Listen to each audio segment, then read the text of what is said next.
You need at least 4-hour time boxing where you intensely focus on your work. Very true. And in 4 hours, you can achieve entire day's work. I mean, it is a given.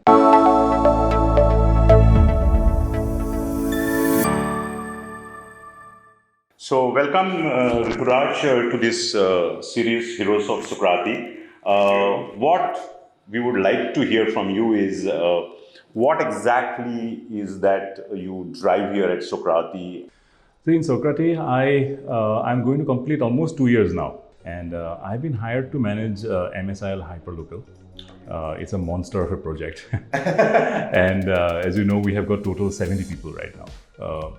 Doing different things. It's almost like a company within company. I mean, in terms of the capabilities that we have. We have an internal SEO team, we have an internal software development team, we have internal process team who is holding everything together, right from phrase desk management and tickets management, everything, the whole thing, then separate media team and all that. So that's what I have been doing. And it's been quite a journey. When I joined, the team was kind of unstructured. So we have brought in a lot of structure, a lot of processes, which holds together the minimum level of discipline which is required. Absolutely. Yeah. So we do not drop any ball anywhere. Okay. So that's what I have done basically. Fantastic. Fantastic. Yeah. Cool. Great. I think Rituraj, that's really in a very humble way you have summarized the challenge that you have been managing, and you said it's a size of 70 with all the various capabilities which are involved into it and managing. And the best thing what I liked is it's a company within a company kind of environment. Great. With that, which you have articulated, and your journey of 2 years here at Sokrati, what I would like our folks to understand from you is that what is that you should have, or what is that you should do to be successful at Sokrati? I really love the team. Okay, I was given a team of 6 leads. Okay. So 6 different specialty areas. We had team leads, so 6 team leads.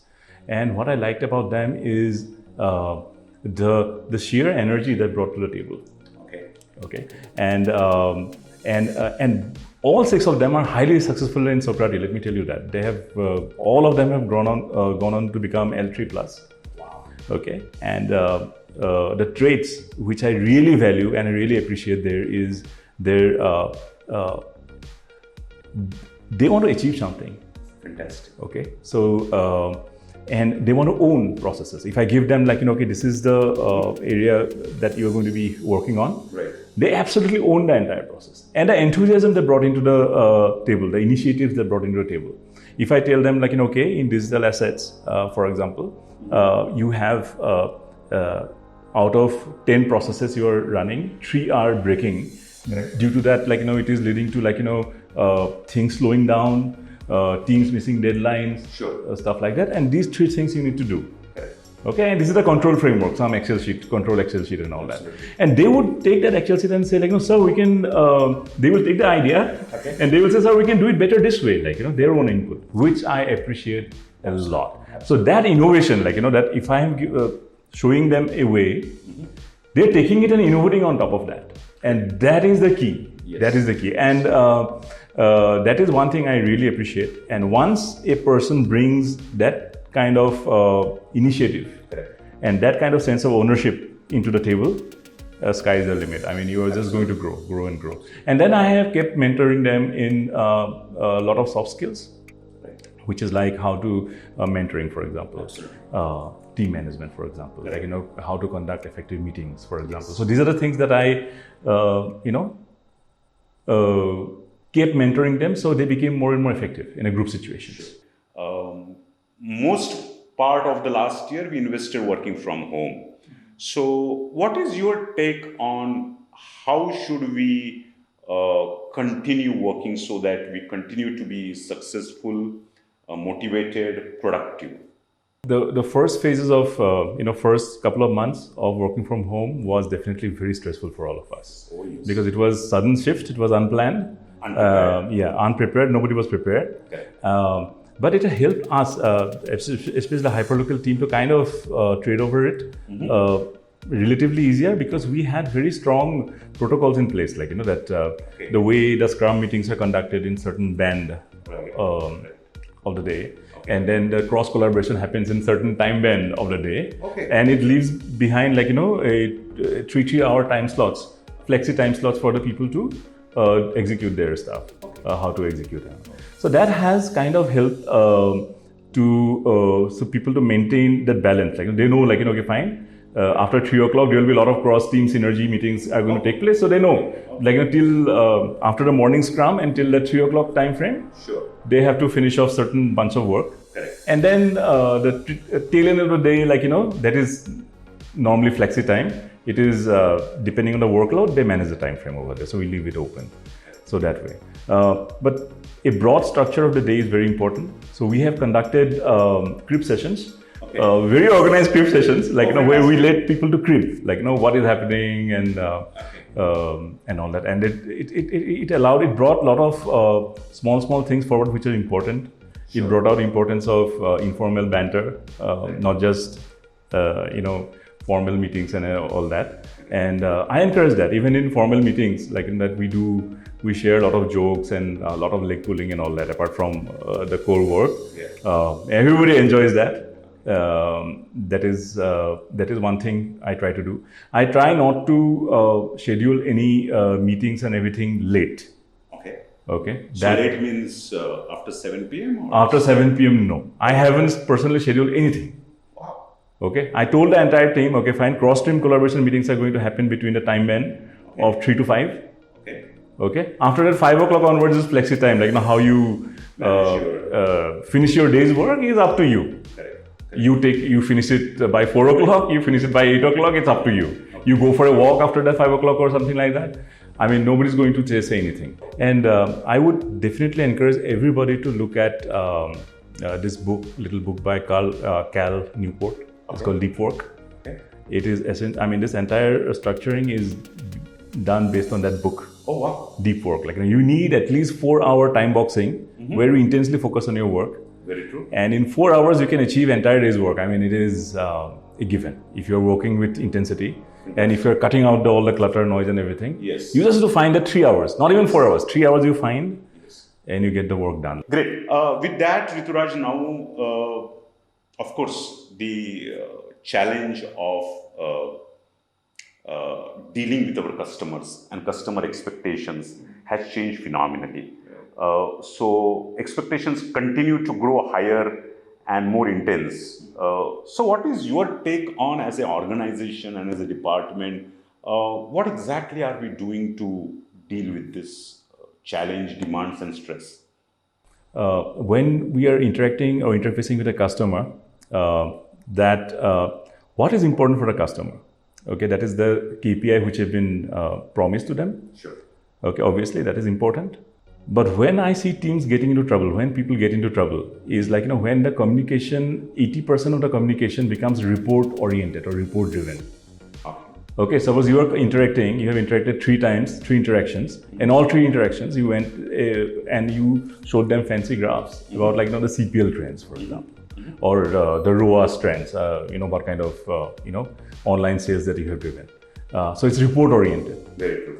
So, and all these reports in digital marketing, as we all know, everything is cyclical, right? So when things are going up, you will have a good meeting, and when it is a cyclical down more, you're going to face serious client here. So you cannot be one-dimensional in there. You have to, client want to see effort. Come what may. Suppose it is a down month, for example, take the vertical e-commerce. Okay, February and March. We are in a kind of in e-commerce times like an abyss kind of month, hardly any sale happens because January end of season is over, and after that new stock is coming in, nothing much is happening. So they, their online sales goes down. Now what are you going to do?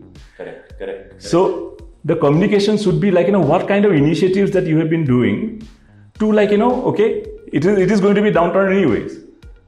What kind of efforts you are doing to just keep it steady or to lessen the pain, True. That is appreciated. Even if you're doing just one, and if you're making the thing that you have taken genuine effort and making the other person feel, that's it. I mean, he's going to ignore the CPM, the downward business trends, Absolutely. which is cyclical. He also knows, but he also knows, like, that Manoj has made a genuine effort to lessen my pain. That has been appreciated. So that is very important.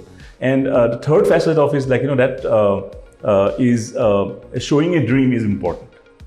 You have to show, like, okay, fine, we are at here, but if you do X, Y, and Z initiatives, in 3 months' time, we could be here. Like, we need your support here. Like, some of them could require very strong policy level decisions with their stakeholders and everything. Correct. But ideas needs to come to table. Absolutely. Okay. And I had this experience comes from my experience working with American clients. Right. I was working with this brand called Elizabeth Arden. It's a fashion makeup company. Yes. And AdWords management.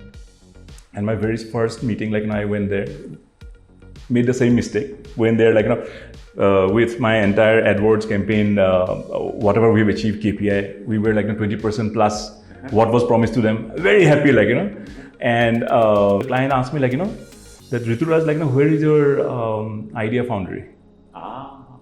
He said, don't come to the meeting if you don't have ideas and hypotheses in your locker. So you should have ideas which implemented now can make an impact, like, down the hill. Yes. 3 months, 6 months now. Correct. The pipeline that gets developed. Don't come to us with reports. So you cannot be report oriented. If you go with a report oriented mindset and just presenting reports, you will be in trouble. Believe me, third meeting you will be in trouble. Even if you're over delivering on the KPI by 10-20%, you will be in trouble. That is the thing. Great. I think that was quite an interesting perspective on various things, Rituraj. One last thing which would like to hear from you is what message would you like to give in terms of going further? What should be their key focus areas? Maybe 1 or 2 focus areas they should own up or drive. What do you think? Yeah, I think all the Sokrati folks are very smart. So, and you all are hired with, the traits where all of you are like independent thinkers and very intelligent people. So that is there. So you have to focus especially on to learn to think on clients' shoes. That is very important. Like, so that is as a first step. Once you start learning about, how to consult. Great. I think I'm sure you must have enjoyed and take the bites from this conversation with Rituraj. Very informative, and some of the key takeaways are read stuff on consulting, which is going to be key. At the same time, you have to ideate, you have to brainstorm, and you have to bounce stuff which is not yet happened but will be required down the line. And one thing, if in case you are missed, I want to reiterate what Rituraj says. You are surrounded by smart people. Everybody here is smart and becoming smarter every day. So try to be on your feet and rise up to the situation. So thanks for watching us and being with us for this series, Heroes of Sokrati, and watch out for such episodes which are going to be informative and enlightening. Thank you.